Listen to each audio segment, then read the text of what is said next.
You are a mushroom having a human experience. You are a mushroom having a human experience. You are a mushroom having a human experience. Long, long, long ago, mushrooms arrived to this planet on their spaceships. That's right, spaceships. AKA UFOs, AKA IFOs, because we have identified that these flying objects were meteorites and comets. Yes, they're spaceships, and they carried passengers. Those passengers were the spores, as well as other key ingredients and bacterias that would kickstart life on planet Earth as we know it today. We were just a third rock from the sun. The land was barren. There was nothing going on.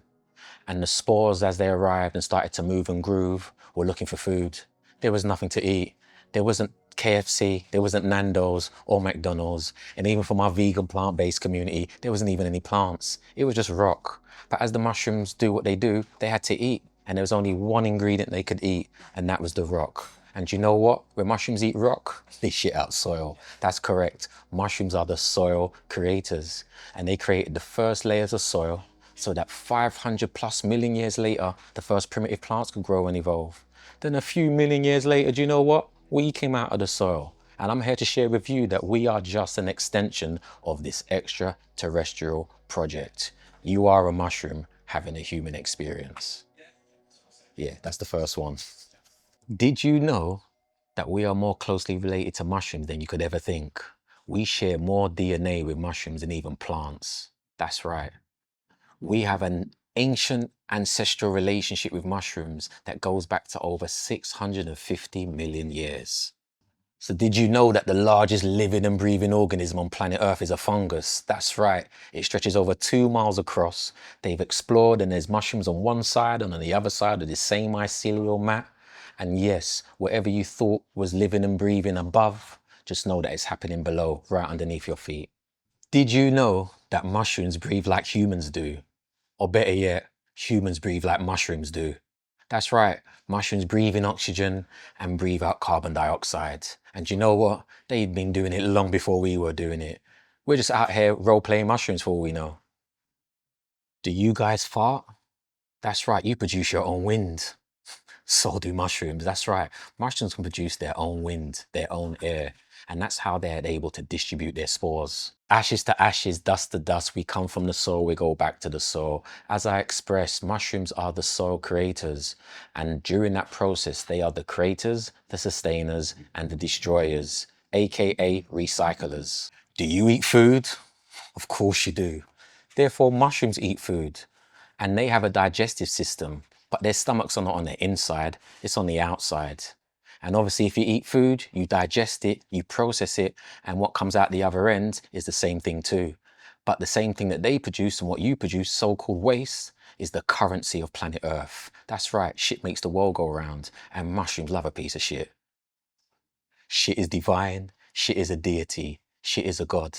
And once you take the mushrooms that grow from that shit, you'll know about it too.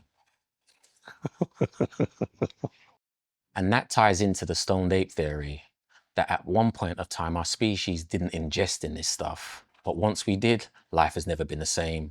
At lower dosages, psilocybin mushrooms heighten our senses. It enables us to see better, hear better, giving us an advantage over those who do not consume psilocybin mushrooms. As well as at higher dosages, it's a natural aphrodisiac. Yes, encouraging us to get more jiggy with it. And if we get more jiggy with it, those genes that have been passed on to the next generation enhance and push our species forward, allowing us to become the species that we are today. And that's what science is suggesting today, that psilocybin mushrooms can grow our brains. Our brains doubled in size around 200,000 years ago, and still to this day they're asking why and how did that happen?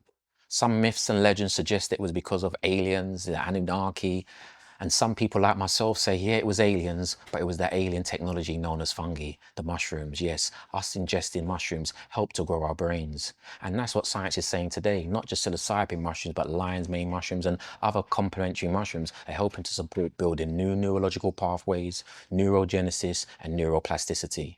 Mushrooms, I don't know the essence of where they originally came from, but I know about their arrival. And since they've arrived, we have had this symbiotic relationship with fungi. We cannot get away from them. Like I mentioned, they are the soil creators. We say that we're from the soil and we go back to the soil, and they facilitate and communicate any and everything that's ever been communicating, including us. Therefore, the role that it's played in developing our brains, supporting our communication, supporting our consciousness, it's embedded in us. It's no different from the mycelium network that is embedded and weaved itself through the fabric of the soil. It's embedded and weaved itself through the fabric of the human body. It's become our central nervous system. It's our Bluetooth, our Wi-Fi, our personal hotspot. It's an organic technology. It's the internet of the soil. It's the internet of within. Going back to this whole shit subject, like, Earth is just a big piece of shit. That's right, we call it soil.